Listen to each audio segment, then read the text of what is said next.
Hi guys, welcome back to my channel and to today's video. Today we're going to be talking about the quietest palettes in my eyeshadow collection. Today's eyeshadow look in no way reflects the subject of today's video. I just happened to have a little bit of extra time and thought that this would be a fun one to film. So if you want to see what eyeshadow palettes I consider to be quiet, pretty subdued, then let's get going. I have 7 palettes to talk about here today, and if you're curious about the eyeshadow look I'm wearing, it is linked below. I did film it.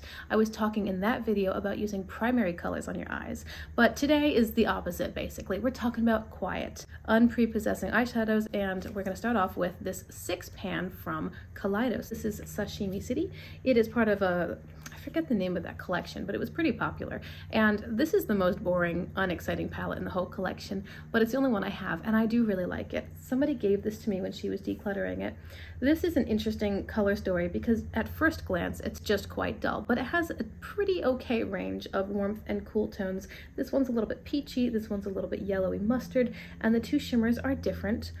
They're close, but they're different, and they're both really sparkly and pretty. You can get some different looks from this palette, even though it's small and even though the colors are very similar. There's a little bit of variety in depth and undertone.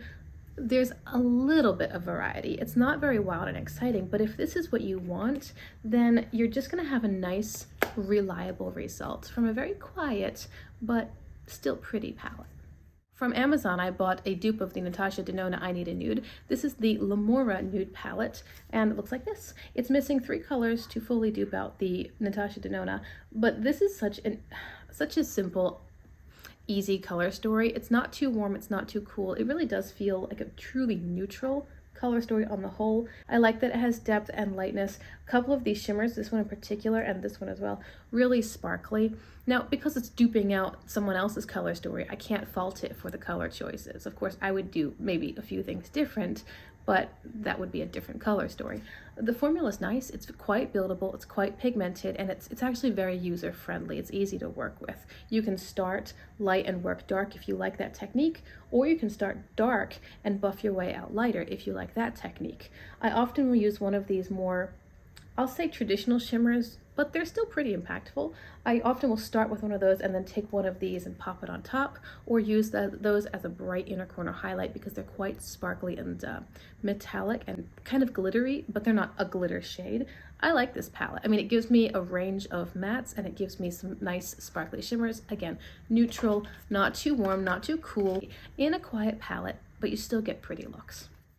From Uden's Eye, I have the Saga of Freya Amber Tears palette. This was part of their, it's a pretty old collection actually. I have this and the Cat's Breath palette, and I like this one. It's not amazing, and the quality is starting to decline a little bit. The shimmers are a bit drier than they used to be, but I still get really good looks from this palette. And this is not the neutral palettes video. This is quiet palettes, and this is a quiet but still colorful palette. We have some pops of pink, some pops of red, a little bit of coral, a little bit of bluey purples. This is a really quiet purple. Like, it's not in your face, it's not bold or tropical, it's just subdued and soft. Very lilac. I think it would be considered lilac. This shimmer here is a blue, white, purple iridescent. So it's again quite lightweight, quite a light color. It doesn't have any opacity really, it's just a topper shade, and it's really pretty. This reddish tone, a little bit of brown, so you have some more neutral shades and neutral over here if you want to keep it safe, or you can bring in a smidge of color, just a little flash, but again, it's quiet, it's not too bold, and it's pretty. ColourPop has a lot of quiet palettes in their lineup, but this one is discontinued despite people's protestations. Here is Limoncello. Love the packaging. I know, I always say it. It's so good. This is a very quiet palette as well. You do have a few pops of color, but on the whole, we've got really soft, neutral leaning or just straight neutral tones. The yellow is quite bright. The green is an earthy sort of green, so it's not neon, it's not forest. It's a quiet green. The blue is very subdued. This is not a bright, in-your-face kind of blue. This is a blue that seems to be muted and mixed with gray. So even though it's a pop of blue in the neutral palette, it's a very quiet pop of blue. It's a very soft and subdued. The yellow is quite poppy, but you can go more neutral if you want, or you can stick with the colorful shades and just have gentle color. My top favorite formula, I think, is from Unearthly Cosmetics. I just love their mattes and their shimmers. I don't always love their theming, but this is the Sorceress Smoke, and this is, again, quite a quiet palette. It tends to lean more on the neutral side, but it's not exclusively neutral. We have greens and bluey iridescence over here, pinks, and then purple and black. So you can, again, get colorful looks if you want to, but they're not going to be like this. They're not going to be circus tent colorful. They're going to be soft, a little bit more muted or subdued, maybe a little bit grungy-ish. There's a lot of variety in this palette. The formula is tip-top. And I think it's a beautifully curated color story. It's soft, it's more subdued, it's not wild. It's very usable, very work appropriate, very user friendly, very, very, very pretty. Another dupe of Natasha Denona is definitely more colorful, but again, it's not really poppy. It's not tropical vibes kind of color. This is Wildwood from Alter Ego, and it's duping out her Yucca palette. Now, this is on the whole a pretty quiet color story.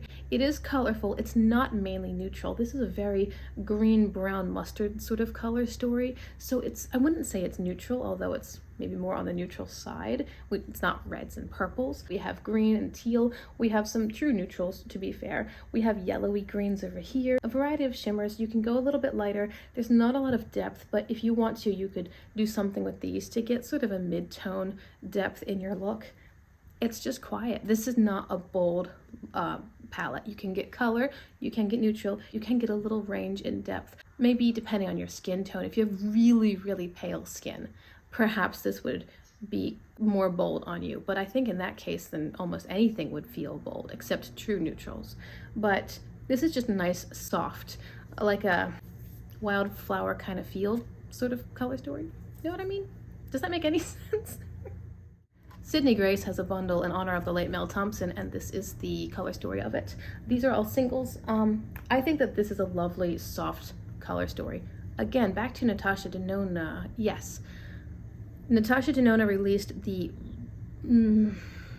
Retro Glam 5-pan, and then everyone was like, but where's the big one? So Mel Thompson created her own version of it. Then Mel Thompson passed away, and eventually Natasha Denona came out with her regular sized Retro Glam, and it was very much like this color story. This one has more rosy tones and true greens. It has a nicer variety with like these purpley burgundy kinds of shades over here. I don't know that it's a true burgundy. This is like purple that's heavily mixed with brown, or maybe actually brown with just a little bit of purple. But I also feel like it's got sort of a wine leaning cocoa kind of color. I'm not sure. It's not really a burgundy. There are some golds in here, a lot of earthy tones. It's a little more desaturated on the whole, particularly in the mattes. And that's kind of what I'm thinking for today's video. They're not always neutrals, not always safe colors, but quiet, desaturated, not vibrant sorts of tones. I think this is the brightest shade in the palette, and it's just a beautiful inner corner highlight. This is like a green, silvery, white kind of shimmer hybrid. It's really, really pretty. Beautiful topper shade, beautiful inner corner highlight. It's a nice palette. Now, I don't love the Sydney Grace shimmers as my favorite because they're not as sparkly as I like, but they're still really good. And as an honorable mention, which I guess brings the palette tally to 8, I wanted to mention the Muse palette from Cosmic Beauty. On the whole, I think that this is an evening garden. So I think quiet, subdued, muted sorts of tones and colors. There are definitely some pops in here. Pop, pop, pop, pop. Like there are some colors in here that are not quiet. But overall, if you remove those, I think this is a gentle, sweet, charming kind of color story. A beautiful representation of the palette's packaging. This evening garden. I can't think of any other adjectives to describe it. It just feels like you're inside a rhododendron at dusk. And these are the kinds of colors that you're going to see around you as the light begins to fade. Anyway, that's my video for quiet color stories in my eyeshadow palette collection. I hope you've enjoyed it. I would love to hear what you've got in your collection. What are some palettes that just feel softer, less vibrant, like they're just go-tos, they're easy, they're evening looks, they're relaxed everyday or vacation looks. They're not bold and poppy, they're chill. Tell me what you've got and what you love. I appreciate you so much for being here today. Thank you for clicking on my video, per usual. If you're new here and you would like to see more content like this, perhaps you'll consider liking and subscribing before you go. And I'll see you guys in my next video. Bye.